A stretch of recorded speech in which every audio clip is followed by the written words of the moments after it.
Hello, everybody. Scott Golden here with the AEW review for the 27th. AEW Rampage review for the 27th of August 2021. Not a bad show for the third week in a row. I mean, if you like the AEW style, this is a much reduced value of it.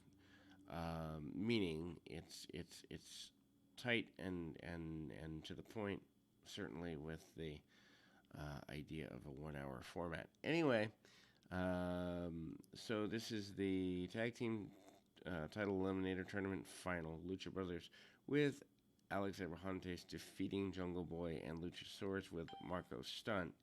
The Young Bucks and their hanger-on Brandy Cutler are watching from the entranceway. Obviously, a lot of action. Bounce. Is basically what I would say about the match. They're all over the place. I think the wrong team won with the Lucha Brothers winning. It reeks of the Bucks being marks for themselves and going, we can go into a cage and do high spots at the pay-per-view. The right booking would be Jungle Boy and Luchasaurus winning the challenge because, in part, they have an upside as a team. And also, we've already seen Lucha Brothers and the Young Bucks. And if you like pure spot matches, then that's fine. And maybe that's what you do want on your pay-per-view, but it wouldn't be what I would want. Anyway, there is a member of the Milwaukee Bucks championship team there shown in the crowd. Phoenix and Jungle Boy start out with a lot of technical wrestling. They shake hands after the exchange, and the partners keep it going. Luchasaurus and Penta, they do the glove thing with Penta, and it gets tossed to Marco Stunt, but then it's tossed to Abraham Alejandez instead. Four guys are in the ring, and everyone hits a bunch of hook kicks and a super kick. Back from the break, Jungle Boy gets a near fall on Phoenix and a roll up. Both men hit tope dives on their opponents on the floor. Back in the ring, Luchasaurus and Penta get the tags, and the Luchasaurus gets a German suplex on Penta and hits both opponents with a clothesline. Luchasaurus hits a tail whip on Penta, chokeslams Phoenix off the top, and Penta hits a standing moonsault, and Penta gets away from another chokeslam attempt and gets the tag to Phoenix. Luchasaurus misses charge in the corners. Phoenix hits him with a spinning hook kick, and Phoenix follows up with a frog splash for a 2 count. After the big headbutt, Luchasaurus gets in and tags Jungle Boy, and Jungle Boy floors Phoenix with a lariat and a poison rana for near fall. Jungle Boy follows up with a tiger bomb and a snare trap. But Penta breaks things up and hits a kick on Jungle Boy, or kicks him in the head. Penta then goes for a tag, hits a massive backbreaker on Jungle Boy, and then hits the Made in Japan for the closest 2 count yet in the match, or maybe in a long time. Penta and Phoenix goes for Fear Factor. Jungle Boy escapes. Jungle Boy goes for something off the middle ropes to the floor, but Phoenix catches him by walking across the ropes and snapping off a strong enough top rope Rana into Jungle Boy, and catches a pile driver with a pile of guys on the floor. Jungle Boy then is back in the ring for near fall. Jungle Boy and Luchasaurus goes for the Thoracic Express finish, but Penta breaks it up. Fight continues on the apron, and Penta hits a Canadian Destroyer on the apron on Jungle Boy. Phoenix comes off the top rope, hits a Canadian Destroyer on Luchasaurus, and barely gets a 1 count. So we're killing the move. Not that the move ever meant anything anyway, but we're killing it even further here.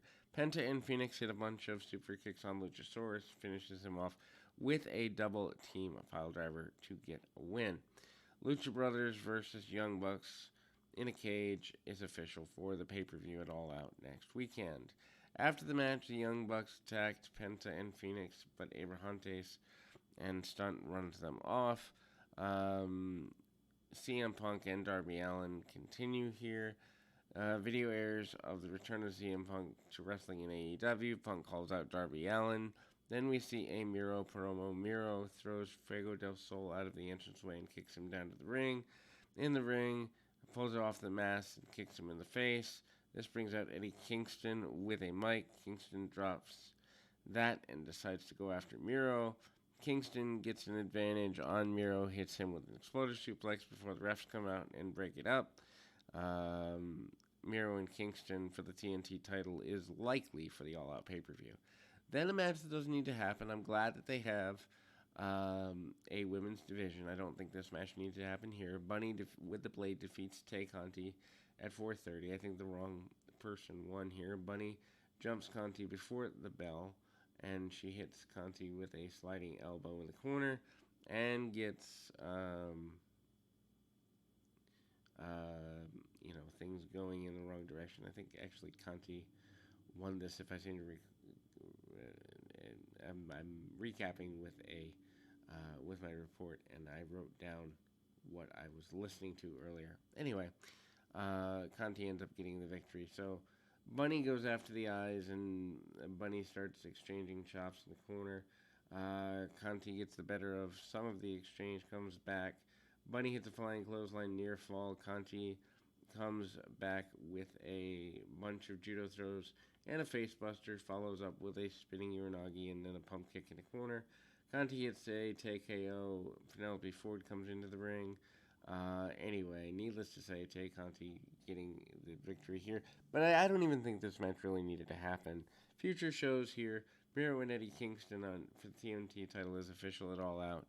Added the Lucha Brothers and the Young Bucks Steel Cage, which means the Rampage show does matter for things because it's moving along stories. Added to Wednesday night's Dynamite, Lucha Brothers and the Jurassic Express versus the Young Bucks and the Good Brothers. I don't know why you have a team fight and then go right to teaming the next week. Next Friday on Rampage, Danny Garcia takes on Darby Allin. All three matches are coming from the Chicago market. Face-to-face, Mark Henry moderates an interview between Kenny Omega, Don Callis with Brandy Cutler, and Christian Cage, Frankie Kazarian. Kazarian makes a point of asking Kenny what makes him sure that he tags in for his match. Then the main event, Impact Champion Christian Cage and Frankie Kazarian defeat World Champion Kenny Omega and Brandy Cutler with Nakazera and Don Callis 8:35. Crowd are strongly against Callis, who is here as a pretty big deal. Kazarian and Cutler start out. Kazarian beats Cutler down in the corner. There's a lot of intensity to the beating. Kenny tags in. Nakazawa trips Kazarian and Omega, uses distraction to attack Kazarian, coming back with a running leg sweep, and Kazarian gets the tag to Cage. Omega immediately tags out. Cutler wants no part of Cage there. Cage then goes to Cutler and goes right and nails him in the nose with a punch. Kazarian gets tagged and suplexes Cutler onto the top rope, kicks him out of the ring. Fight goes to the floor. Nakazawa hits Kazarian with a laptop. Kazarian doesn't sell this, nor should he. Cage comes around, dumps Nakazawa into the crowd. Omega uses distraction to nail Kazarian with a clothesline. Back in the ring, Omega hits the You Can't Escape sequence on Kazarian for the 2. Omega hits Kazarian with a shove to the face. Cutler then gets tagged, starts dropping and dancing elbows on Kazarian. Third elbow, misses Kazarian, gets tagged to Cage. Cutler then tries to get things out of Omega. Omega drops down and hits Kazarian and gets nailed by Cage. Omega tries to sneak in and hit the one-winged angel on Christian. But Christian escapes and beats both Cutler and Omega with punches to the corner. Cage hits a pair of reverse DDTs, but Omega crouches Christian against the post. Christian's able to come back and then go for the kill switch on Omega. Omega then slides out of the ring and goes for Cutler and leaves Cutler for dead. Christian hits Cutler with a spear and a kill switch to get the pin, and they close the show.